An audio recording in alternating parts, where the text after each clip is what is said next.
और विशाल संख्या में पधारे हुए मेरे प्यारे भाइयों और बहनों,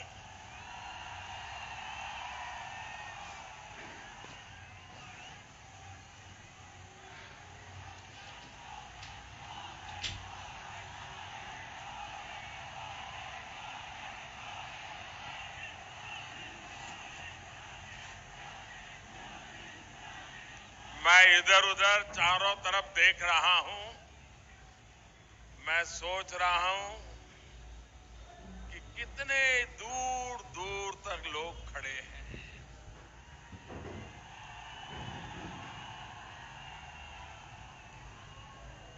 उधर दूर इमारत पर देखो, उधर की वो सफेद दूर इमारत पर पूरी छत भरी हुई है।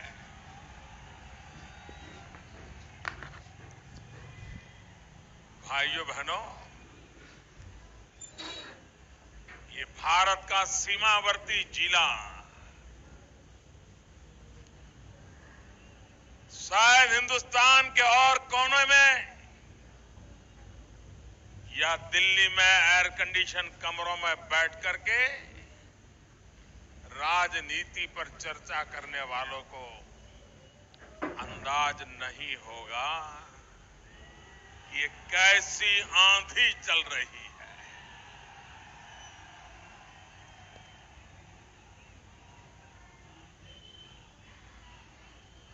भाइयों बहनों,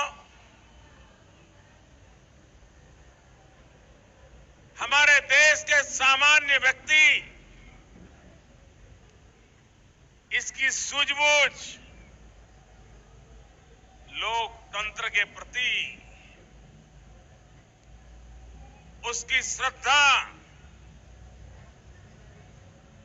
चाहे वो पढ़े लिखे हो या न हो, स्कूल का दरवाजा भी देखा हो या न देखा हो, घर में कभी टीवी, रेडियो या अखबार आया हो या न आया हो, लेकिन भगवान शिव की तरह हिंदुस्तान के लोगों में एक तीसरा नेत्र होता है।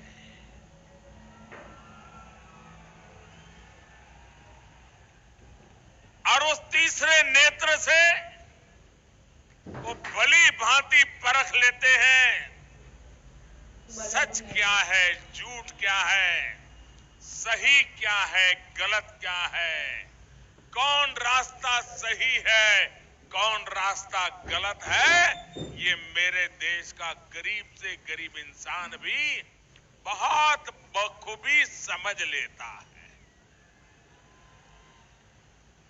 भाइयों बहनों, हमारे देश में झूठ मूठ आरोप लगाने वालों की कमी नहीं है। अनाप शनाप बयानबाजी करने वालों की कमी नहीं है। हर दिन नया झूठ बोलने में माहिर लोगों की कमी नहीं है। झूठ फैलाना, उसका भरपूर प्रयास भी होता है। और उस अगर झूठ को सुने, रोज चल रही झूठी बातों को देखे, तो कोई भी इंसान डर जाएगा। उसको लगेगा भैया आपका प्यार मेरे सर आंखों पर, लेकिन मुझे बोलने दीजिए।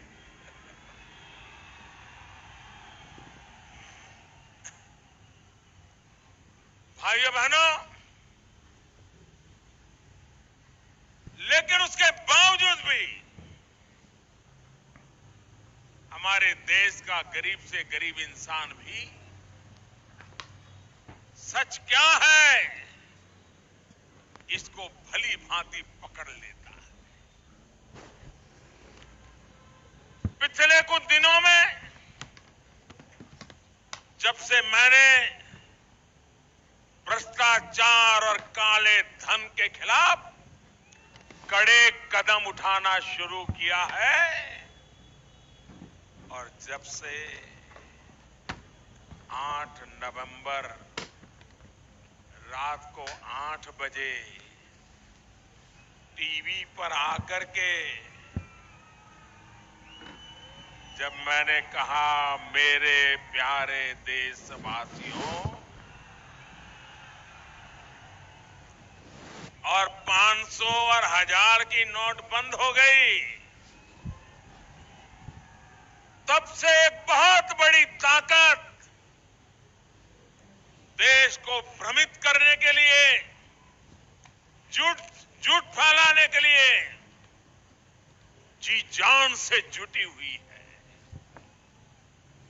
उनको देश की चिंता कम है, देश की इकोनॉमी की, आर्थिक स्थिति की चिंता कम है।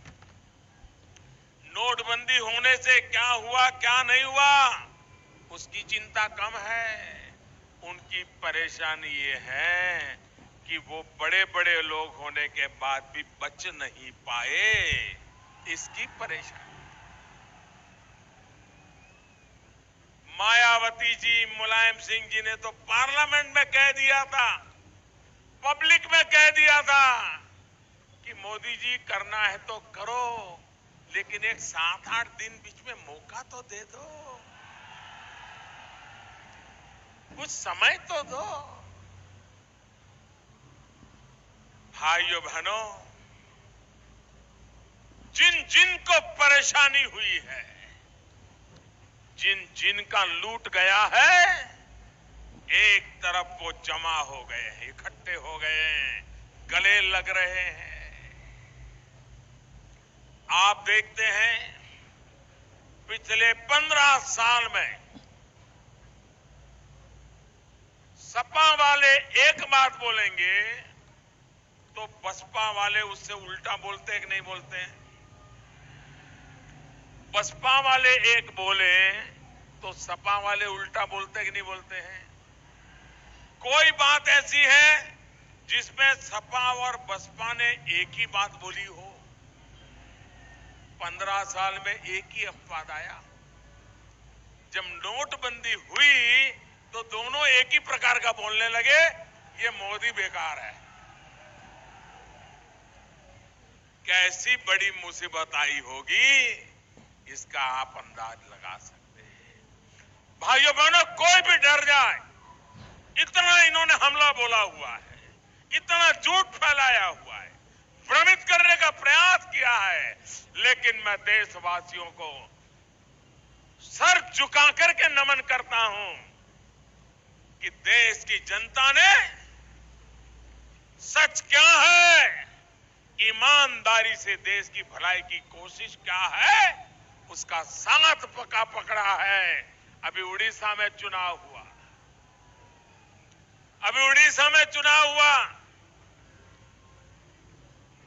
गरीबी इतनी वहां है कि हिंदुस्तान के सबसे गरीब अगर जिले खोजने हैं तो उड़ीसा में से वो जिले मिलते हैं।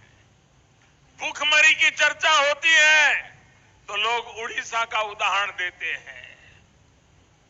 अशिक्षा, गरीबी, बेरोजगारी, इसकी चर्चा होती है तो लोग उड़ीसा का नाम देते हैं। अभी वहां चुनाव हुआ, वो प्रदेश जहां भारतीय जनता पार्टी को झंडा रखने के लिए जगह नहीं मिलती थी, झंडा रखने के लिए लोगों की बात छोड़ दीजिए, लेकिन अभी चुनाव हुआ, भारतीय जनता पार्टी के प्रति उड़ीसा के लोगों ने ऐसा जन समर्थन दिया,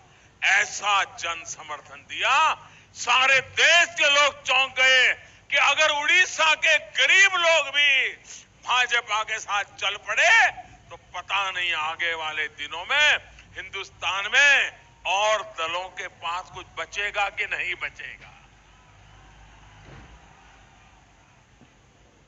अभी कल महाराष्ट्र के चुनाव के नतीजे आए, पता है ना क्या हुआ? पता है?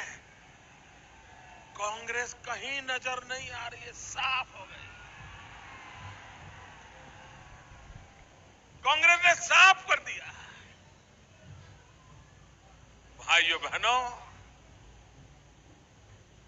चाहे उड़ीसा हो, महाराष्ट्र हो, चंडीगढ़ हो, चाहे गुजरात के पंचायतों के चुनाव हो, चाहे कर्नाटक में स्थानीय निकायों के चुनाव हो, पिछले 3 महीने में जहां जहां चुनाव हुए, वहां भारतीय जनता पार्टी की ताकत हो या न हो, जनता जनार्दन ने अपने वो तीसरे नेत्र की ताकत से भारतीय जनता पार्टी को भरपूर आशीर्वाद दिया और भारतीय जनता पार्टी को विजयी बनाया।